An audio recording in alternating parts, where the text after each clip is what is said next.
Good morning everyone. Today we'll discuss about part B, macroeconomics.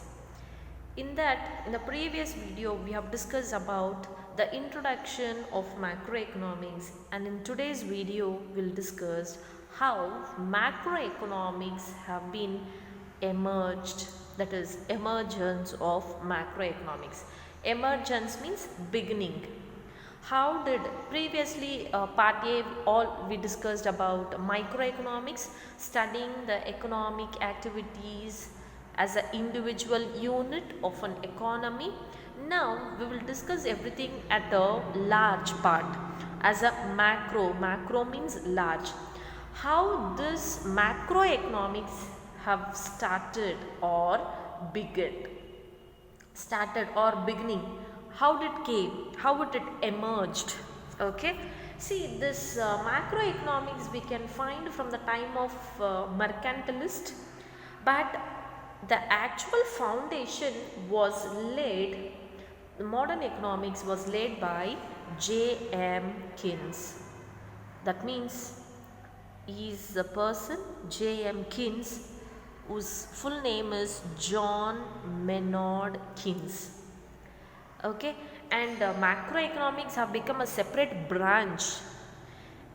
He is a British economist and he has published one of the great book, that is the General Theory of Employment, Interest and Money, in the year 1936. See, the economic thought and policies was prior 1930. Actually, different economists have emerged in different time period. In the olden period, we say like a classical group of economists, that is Adam Smith and their follower, and the neoclassical group of economists and modern economists like Lionel Robinson, and neoclassical group of economists people are Alfred Marshall, and classical group of economists, that is Adam Smith. Okay, and before this 1936, that is J.M. Keynes, before his celebrated book, that is which economic thought was given priority means was dominated by the classical group of economists, classical school of thought. Okay, and who is the leader of that means Adam Smith was a leader of this classical school of thought, and there are many J.B. Sayce and many more economists are behind him. And this school of thought, what they believe in, they believe in full employment. In the previous class also I mentioned about full employment. The classical school of thought, they believe that all laborers who are ready to work will find employment and all the factories will be working at their fullest capacity. Everybody will be having a job, everybody will be doing the work, and all the resources are utilized at the fullest capacity. They believed in this classical school of thought, that is full employment. And the another concept is called as laissez-faire policy. So this classical group of school followers, that is Adam Smith and their followers, they believed in laissez-faire policy. So first of all we have to understand what is laissez-faire policy. To know this better, we will look what is laissez-faire policy. See, laissez-faire policy means in general to say leave us alone. Leave us alone. Sometime we'll tell no, leave me free for some time, leave me alone, like that. This laissez-faire policy when it was introduced means in the France during the late 17th century, this concept was introduced. Okay, almost it will be all like going back to the history. Okay, what happened actually. So now we'll see in economics how this laissez-faire policy was interrupted, how it is explained. Laissez-faire policy means it is a freedom from whom? From the government. freedom from the government. So without government can we do anything? No, we cannot do it. Okay, everywhere there is a rules and regulations set by the government. But this classical group thought, they believed in this laissez-faire policy. Laissez-faire policy means freedom from government intervention in economic activities. So what are the economic activities? Economic activities are production, consumption, exchange and distribution. All these are the economic activities. In these economic activities, the government should not interfere. The government should not interfere in this economic activity. Okay, so few things I have given here, just you can go through this. Okay, and freedom should be given from the economic activities. The government should not poke its nose in these economic activities. So classical economists strongly believed in this laissez-faire policy. Okay, so whatever happens in the production, on the consumption part, on the exchange part, and the distribution part, whatever happens, the government should not interfere. That is what the concept called laissez-faire policy. So they strongly believed in this concept. They believed that market forces through invisible hand will attain a full employment. So what they believed in? They believed in full employment, that is invisible hand. Already in one of the class I mentioned invisible hand. Okay, so invisible hand will attain its full employment and the equilibrium. So they believe in the market forces. So what are the market forces? Market forces are demand and supply. Demand and supply are the market forces. So automatically the people will demand the commodity and the producers will be supplying the commodity, and where the demand will become equals to the supply, that means it is attaining the equilibrium situation. Okay, so that is what they believed in actually. The popularity of the laissez-faire doctrine declined. So when it was the classical school of thought, that is Adam Smith, they believed in this laissez-faire policy and full employment and invisible hand. They believed in all this concept. Okay, and when this concept have declined, reduced its popularity means during the late 19th century. So 19th century onwards, this policy was disproved.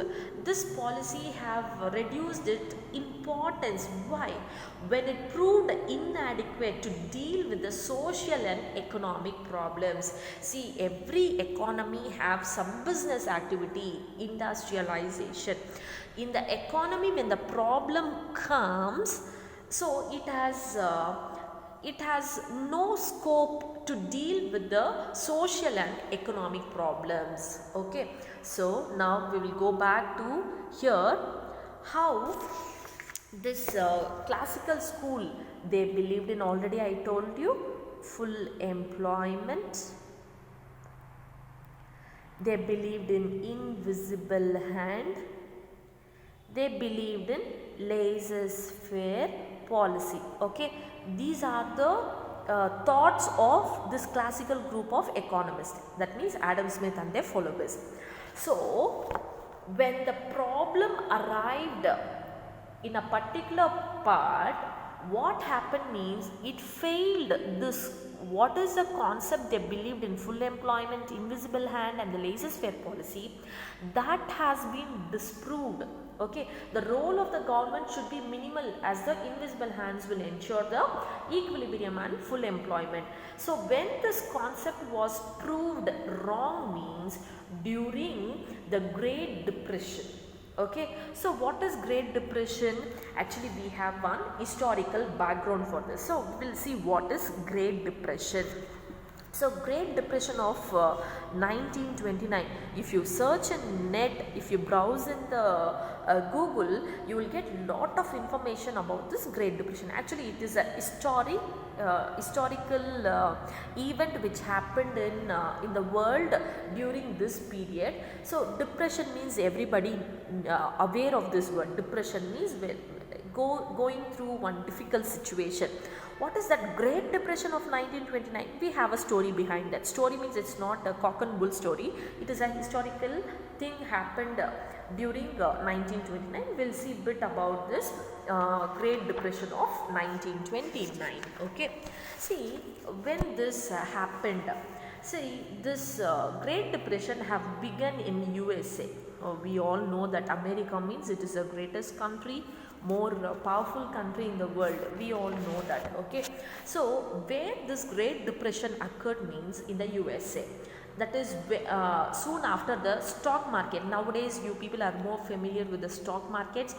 We will see in the news sometimes the stocks are going, stock market has been going so many points up, and it is stocks have been fallen, like that some news we will be knowing. So here in USA during the period of 1929 to 1939, America went through a stock market crash. Crash means if a flight crash means that is totally damaged. Like that the economy, the USA economy has been crashed. When means during 24th October, that is 1929, and in 1930s. So started affecting the rest of the world. In America, if there is a crash, economic crash, whether it will impact the other countries, yes, of course, because that was the very richest country during those time. And if there is a problem in America, even it will affect. Now also you can see so many things. If something goes wrong with the powerful countries, it affects the rest of the countries. Like that during this period, it affected the rest of the world. It was the deepest and the longest. It lasted for this economic downturn lasted, economic crisis lasted for a long period of time, that is nearly 10 years, that is from 1929 to 1939. Okay, in the history of the Western industrialized world. So in the history means in the period of time, it was the very greatest crisis that USA faced. In the history of the Western industries, the classical ideas of full employment and automatic functioning of the economy did not give any suggestion and to solve this depression. That's why I told about full employment, then laissez-faire policy and invisible hand. Okay, these are the thoughts of classical group of economists. That is before 1930, this thoughts only was popular in the world, economic thoughts, but these thoughts did not help during this Great Depression. Economics means solving problem.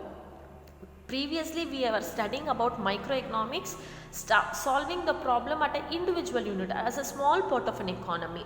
But during this economic crisis, it did not help to solve any, it did not give any kind of a solution or any kind of a suggestion, these thoughts, okay, these three. So during this Great Depression, this was proved wrong. Okay, so over the next several years, so consumer spending have become lesser, and the people producer investment have become lesser. This led the millions of investors into streets and grief. So many investors, so billion lost, as a in this news article you can see you can find one thing here, can't you give my dad a job? Small children are holding the phrases like this, very heartbreaking, right? So here spending, and millions of people, like business people, already we studied that US and all, it is example for a capitalist economy. That means more private people, many have come to the streets, and there is a grief. It has resulted in steep decline in the industrial output and rising the levels of unemployment. Unemployment level have been fallen, and many companies laid off workers. Many companies were closed, and investors have come to the streets. And by during 1933, when the Great Depression reached its lowest level, During this period, the economy went to the, now you can find corona, because in the corona starting stage, March, April and all, somehow we managed. As days, months increase day by day, we have come to the point that we don't have a point of survival. Like that, it is a great period for the, now also you can see many people lost their jobs. Okay, many people have come, many companies have closed. The same, the great situation happened in the USA. This unemployment level have been reached. How many people came to the streets unemployed? Become means from 13 to 15 million people have come to the streets, have lost their jobs. That is, unemployment level have been reached from 3% to 25% of the population have become unemployed during this Great Depression. So when there is no job, there is no money. When there is no money, there is no food. If there is no food, people will live in starvation, hunger, and there is nothing to survive. So many difficulties. And in America, half of the America's banks were collapsed. That means bankruptcy. Bankruptcy means Khajana Khali. Okay, so bankrupted, leading to the credit crisis and economic contraction. So the economy have been reached its credit crisis have become more. So the US economy contracted by 33% during this period. So US economy only have become contracted, okay, become very less.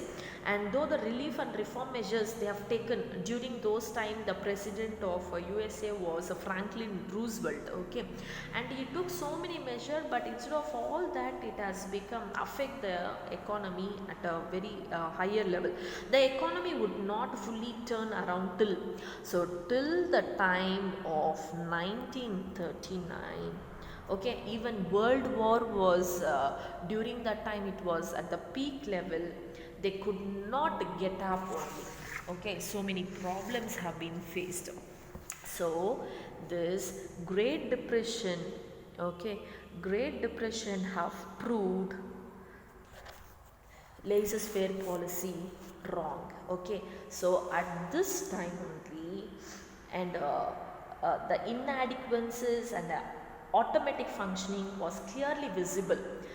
What they believed in this classical group laissez-faire policy. Laissez-faire policy means government should not come and interfere. If the government did not interfere, how the economy will solve the problem? At that time only they realized the importance of the government. So the private people and all, they'll think about only about their profit, about their self, but they'll not think about the welfare of the people, about the welfare of the country. Who can think of the welfare of the country? Only the government. That time they realized there is a necessity for the intervention of the government, that is the analysis of the macroeconomics. During those time only, J.M.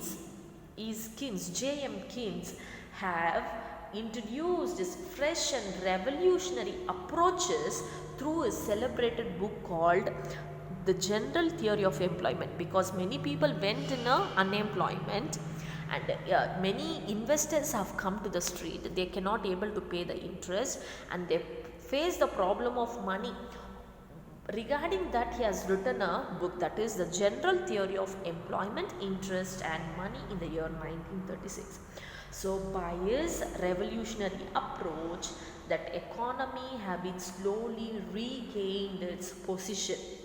Later, till mid 1970, this was the greatest dominating the economic thoughts across the world. So later, various schools of economics have come. So neoclassical macroeconomics, supply side economics, and many more economics have been come. So our topic today is emergent. Why the macroeconomics emerged means, presently macroeconomics has become inevitable. Inevitable means without macroeconomics we cannot do anything.